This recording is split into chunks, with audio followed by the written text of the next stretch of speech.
diumumkan di media sosial dan dimanapun itu. Ya kami sebagai mahasiswa menyepakati itu. Kenapa?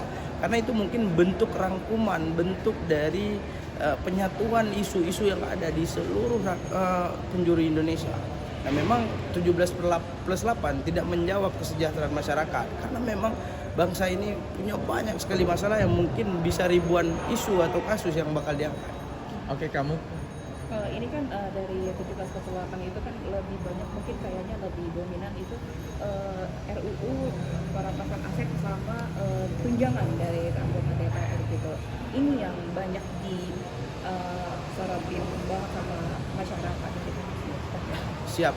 Untuk tunjangan DPR kan kita udah sama-sama tahu, publik tahu bahwasanya itu udah dicabut.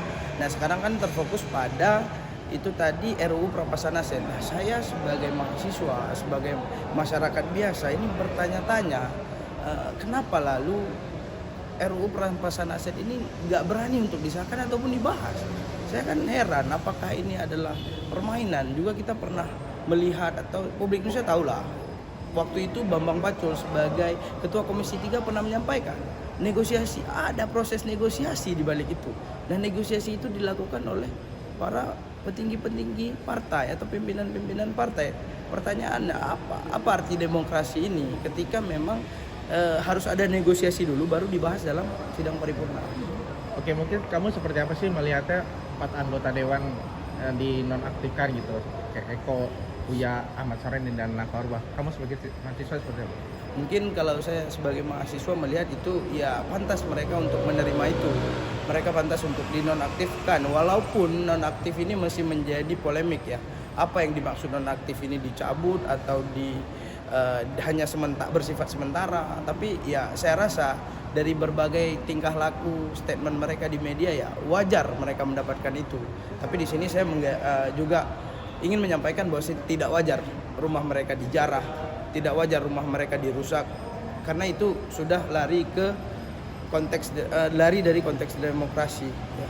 Itu sudah masuk ke dalam anarkis, sudah disebut sebagai kriminal lah. Berarti kamu tidak setuju ya, maksudnya meskipun mereka dinonaktifkan tapi jangan dijarah juga lah, Iya. barang-barangnya gitu ya? Iya, artinya ketika mereka ini bersalah segala macam ya ada prosesi hukum atau ada beban moral atau adalah hukuman alam atau sanksi sosial yang mereka dapatkan, tapi bukan dengan penjarahan. Tapi kamu menyayangkan nggak sih maksudnya penjarahan ini, masa yang begitu banyak datang ke rumah mereka gitu? Saya sangat menyayangkan itu ya, artinya semestinya itu tidak dilakukan. Tapi belajar dari kondisi penjarahan itu, saya bisa menyimpulkan bahwa masyarakat itu segitulah keadaan atau kesejahteraan masyarakat. Setingkat beras saja mereka ambil, setingkat minyak makan yang harganya nggak sampai 50.000 mereka ambil. Artinya pemerintah harus ada dari proses penjarahan yang dilakukan, pemerintah harus mengambil pelajaran bahwasanya ada hal-hal yang kecil mungkin pemerintah tidak tahu bahwa masyarakat hari ini di kondisi yang seperti itu. Ini kan dari 17+8 tadi kan soal RUU perampasan aset, bayangkan masyarakat sampai menjarah rumah keempat orang anggota dewan tersebut gitu. Nah dari 17+8 itu mengasih waktu untuk 1 tahun ya, di tahun depan mungkin ya. Tapi dari mahasiswa sendiri seperti apa? Karena melihat kondisi sekarang yang sudah tidak kondusif dari kemarin, inginnya kapan RUU perampasan aset disahkan oleh DPR? Nah, kalau kami dari mahasiswa itu kami meminta secepat-cepatnya. Kami tidak menuntut bulan, tidak menuntut hari, tidak menuntut tahun, tapi kami meminta pemerintah atau DPR itu fokus dan segera membahas itu.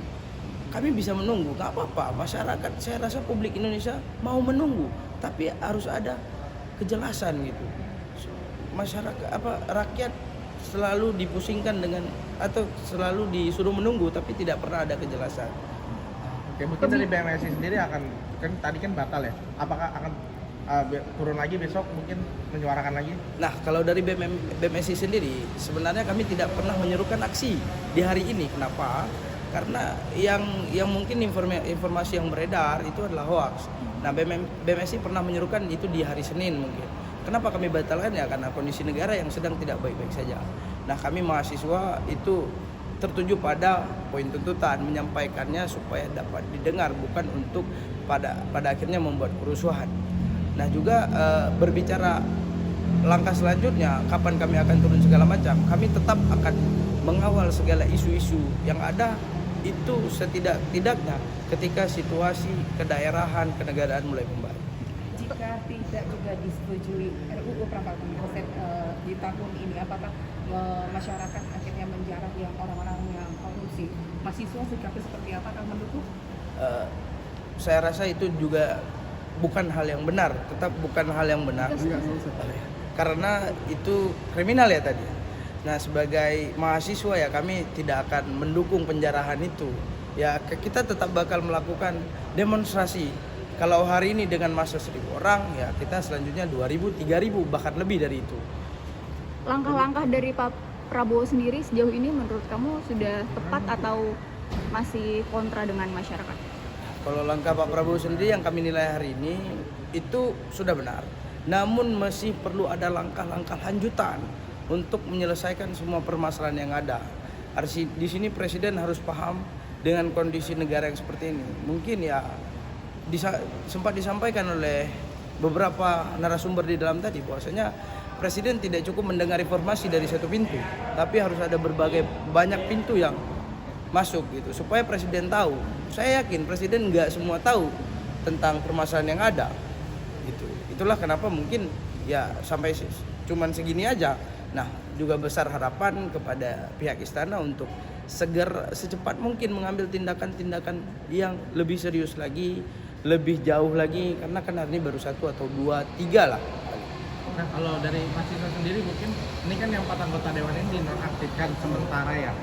Ntar baru ada lagi, dia baru aktif lagi 3 bulan. Dari mahasiswa sendiri mungkin seperti apa sih maunya? Apakah mereka harus mundur kah atau seperti apa gitu? Nah mungkin dari mahasiswa sendiri kami mengembalikan ini kepada prosesi gimana ya? Kami mahasiswa ini menuntut supaya ada keadilan. Kami menuntut supaya mereka itu untuk bukan dinonaktifkan tapi dengan sanksi berhentikan. Artinya ya kami menuntut itu. Kami tidak menuntut nonaktif. Soal waktu demo keputusan itu kan mahasiswa melihat ada oknum-oknum gitu. Dan mahasiswa itu ya saya terfokus karena saya ada di lapangan itu cuma di Jakarta. Saya nggak tahu di daerah.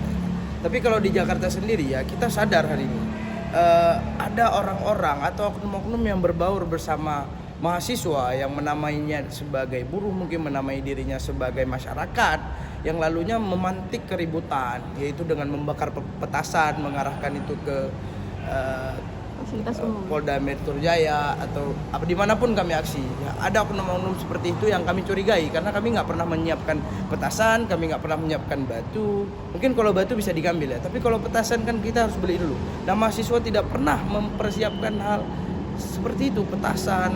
Kami nggak pernah menyiapkan molotov, tapi itu ada. Nah kami mencurigai itu adalah oknum-oknum yang ditunggangi ataupun dibayar. Nah makanya tadi presiden sempat menyebutkan bahwasanya diduga adanya makar. Ya, mungkin ditindak lanjut juga ya, maksudnya dari mahasiswa ini oknum-oknum ini ditindak tegas lah gitu. Mungkin kalau kami lebih ke yang membayar atau yang mengatur ini semua. Kami tidak peduli dengan mereka-mereka yang melakukan penjarahan, mereka-mereka yang melakukan tindakan anarkis dan vandalisme. Kenapa ya? Kebutuhan ekonomi yang membuat mereka melakukan itu. Mereka rela dibayar untuk mati, mereka rela dibayar untuk merusak. Gitu. Jadi kami terfokus pada mereka-mereka yang membayar, mereka-mereka yang mengatur, mereka-mereka yang men-setting ini semua.